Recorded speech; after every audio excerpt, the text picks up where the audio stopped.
Hello and welcome to the Peak Executive Partners Podcast. My name is Tim Blinkhorn and this is my business partner, Evan Keller. How are we doing today, Evan? Good. How are you, Tim? Doing great, thanks. Today we're going to talk a little bit about growth and what we do. And if you remember thinking back through the Peak Way, which is how we take our customers through understanding and helping grow their businesses, it's really about five things that we look at. We look at talent and culture, we look at strategy, we look at execution, we look at profitability, and today we're going to talk specifically about growth. Yeah, that's right. I think growth is one of those things that your organization starts to achieve only after you have the right culture, you have the right talent, you've got a clear and consistent strategy, you have the ability to execute, and growth ultimately becomes an outcome of those plans and activities coming together. Yeah, so it's important to understand that you got to get some of the other things right, is what you're saying. Absolutely. Right? Before you can actually see the growth. Now, for us, when we talk with customers and what we've learned in our experience, it encompasses a lot, the growth section, right? So to me, it's about sales, it's about marketing, it's about product, it's about your service, it's about customer service. Those are the sort of things that I think about when it comes to what are we doing on growth. Yeah, I think that's a great point because it's easy to think about growth in terms of revenue growth or expanding gross margins, the sort of numeric growth that's the result of selling more. But oftentimes it's small innovations that drive disproportionate impact in those other areas like customer service or a differentiated product that really helps you drive that result of growing. And I think about over the course of our careers, we've had the benefit of working with different dealer channels. And what's really interesting when you watch a group of dealers of any given product, you see a whole host of people attempting to do the same thing, selling the same product. And some will have a 10x result, either in their profitability or their customer experience, or just the sheer number of units that they maybe move through their organization. And I think that's when you see that this isn't about rocket science. It's about finding the small differentiators in customer service, in the product offering, in the experience that you give that can really drive growth. And I think you've got a few examples of that. Yeah, and I'll share those in a second, but I want to go back to your point about how many times you've been in the same market, the same city, two different dealers. Yeah. And one is killing it and the other isn't in the same city, right? And it's all back to what you said, and it's the small stuff, right? It's like one's doing 10x, you go over to the other dealer and they're not doing a whole lot at all. And you're only 20 minutes from each other, right? Yep. And I think it's a good question for anyone that's in a market. You may not be exactly competing with the same product as another manufacturer in your industry or whatever, but you should be scanning and looking and understanding how's your competition performing and what might be holding me back and what's my experience like. Because in today's environment where so many shopping journeys start online, ultimately wind up in some sort of store, you have to make sure that every node of that experience is something that you'd be proud of and is as good or better than your competition. Yeah, so let's start with some of the things we think about when we're working with our clients.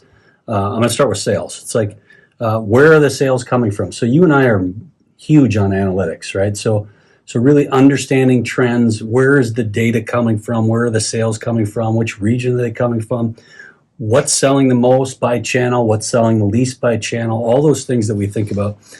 How do the numbers compare to our competition and where they're selling? So if we have competitive information, what are we doing with it? What isn't selling?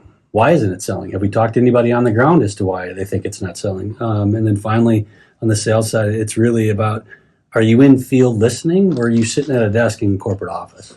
Yeah, totally agree. I think getting out and talking to customers, taking that voice of customer feedback is really important because all those analytics that you described, if you've got a good business management system, may be easy to pull, but context really comes when you start getting those different voices involved. Yeah, I got a great example of when I was overseas working with our order folks in England that were working on taking orders from dealers. Dealers would call in and they'd say, okay, I'm going to place an order for one today. And so I put this little system in place that I had this bell in the background. So if they placed an order for one unit, I'd ring the bell. And the dealers kind of got a kick out of it. So one day a dealer called in and said, I want to place an order for one, and I want to hear the bell ringing. And their answer was, no, Tim changed the requirements, and now it's 3 to be able to get the order done. And so he ordered 3, and then he got to hear the bell. But there's an example of what you talked about earlier. It's a small change, right? It's a small thing to be like, no, we're going to ring the bell when it's 3, not when it's 1. That wasn't a strategy. That wasn't anything that was long thought out. It was, what are we doing to actually help grow, and how do we instill that in our dealer network? Yeah, and I think those that have listened to some of the other experiences you've shared in other segments understand that that only comes after you've built a culture internally, a relationship of trust with that customer, to where they understand that, if I stretch my neck out here and attempt to grow, this group's going to help me. They've got the plans in place to do so, and so I'll engage with their kind of fun activity that pushes me forward. I think the key there was trust, right? And good that you had it. Let's talk a little bit about marketing. It's not just sales, right? We got to think about, how do we market the product? What's the price of the product? Where are we positioning the product? Who's selling the product? How do you promote the product? Those are all important things that, if you don't know the details of all of those things, I'm not so sure how you grow. Totally agree, and I think that comes back down to planning, having the analytics in place like you described to really understand your marketing efforts, what's working, what's not, your brand awareness, having a plan to understand that at any given time in the year, or when actioning against any particular objective or initiative, what am I trying to do here, and therefore what marketing tool is right? Am I trying to build awareness? Is now the time to truly close sales? And the different tools that might be deployed differently to make that happen. Too often, I think the businesses that we get called in to help that have a gross margin problem might be so just maniacally focused on that lower funnel marketing effort of discount, sell today. Those are all important, particularly when you're struggling. But you have to be careful that you don't wake up with a brand that's all about that. And so you really need to engage those different marketing tools based on what the customer is signaling to you, what your analytics say. I think we've been taught in our experience that, it's a sales problem, it's a marketing problem, and sales blames marketing, marketing blames sales. At the end of the day, if you want to grow, it's both. That's right. It's all of them have to be working together. As much as they want to play off each other, they have to be working together. Yeah, this goes back to, I think, some of the discussions we had in the cultural segment, the execution segment.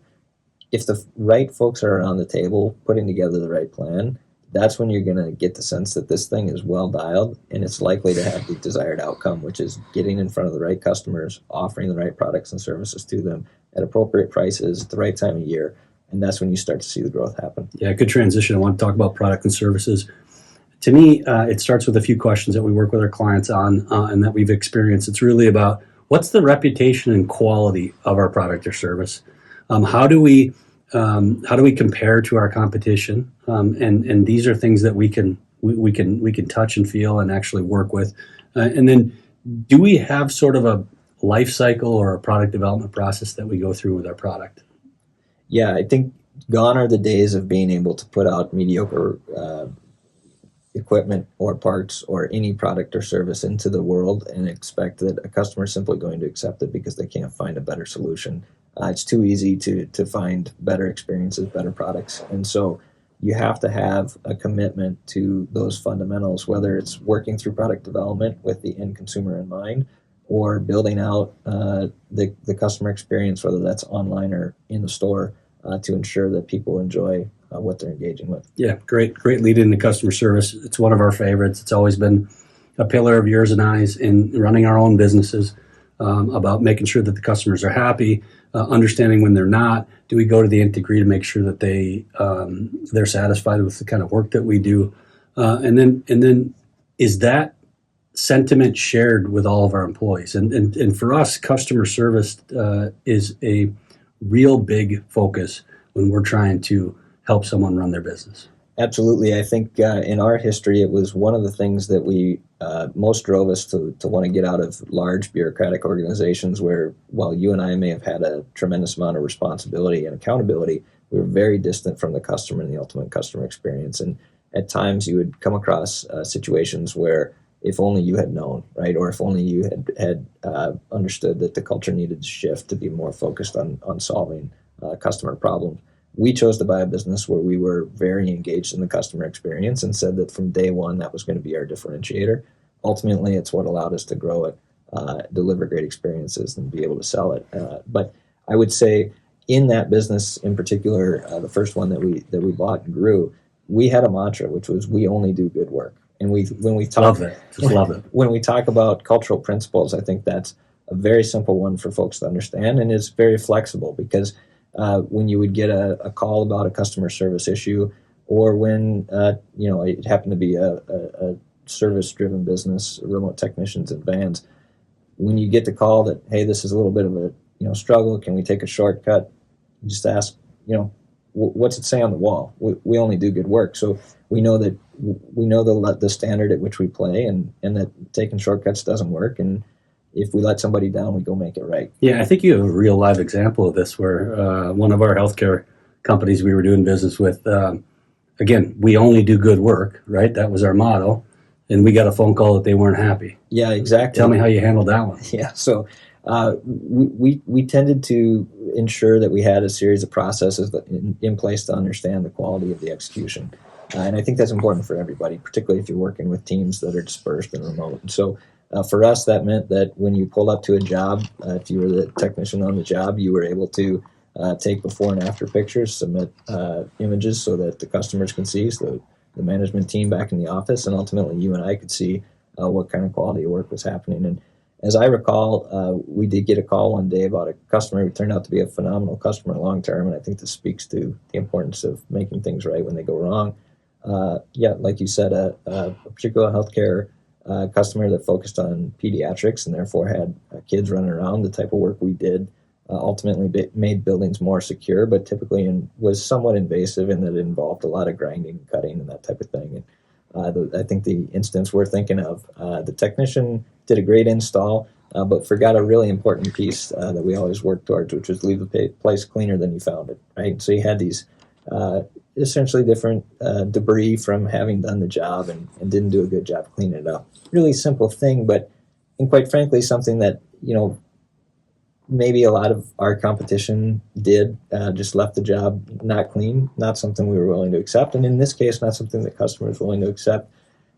Sent the technician back, and I remember a lot of griping about that because it was difficult to do, right? But turn the van around. Exactly. This mantra of we only do good work is something that you can't just pick and choose when you do it. And I think what it does is it sets that standard about how we're going to deliver customers experience and service, and ultimately it's what helps you grow, because I think that's a lost art, right? And we saw it in the results. This became a long-term client that gave us a tremendous amount of additional business, but had we not cared, had the technician ultimately not cared, it wouldn't have worked out.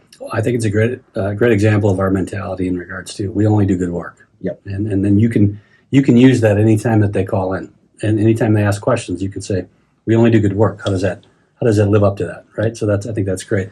Second thing for me is, and we'll talk a little bit more about in the next podcast on profitability, a lot of this is blocking and tackling.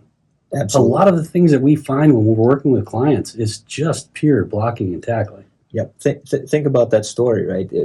Tying it back to growth, it had nothing to do with we offered a huge promotion that compressed margins, or we had to go out and spend a bunch of marketing dollars to bring more customers in.